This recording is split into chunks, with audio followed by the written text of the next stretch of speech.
President Biden turns to President Zelensky. What will you do if Russia attacks Ukraine with everything they've got?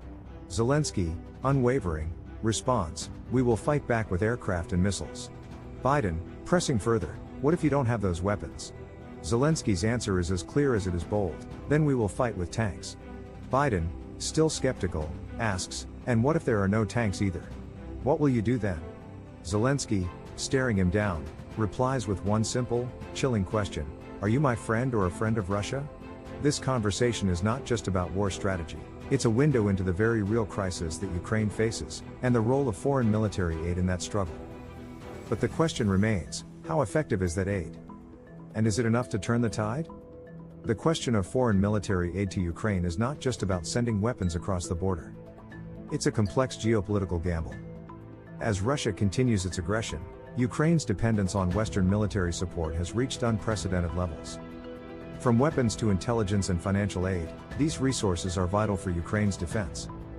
But there's one major catch: much of the aid Ukraine receives is obsolete, outdated, and barely functional. Let's start with the most glaring issue: the quality of the equipment. The US and European countries have supplied Ukraine with vast amounts of military hardware, tanks, jets, and armored vehicles. But the truth is, much of this equipment is old in a way that means it should have been decommissioned years ago. These aren't just any old tanks and jets. They're relics from the Cold War era, systems that were supposed to be scrapped, not sent into a live combat zone. We're talking about vehicles, artillery, and aircraft that were never meant to face the kind of modern warfare Russia is throwing at Ukraine.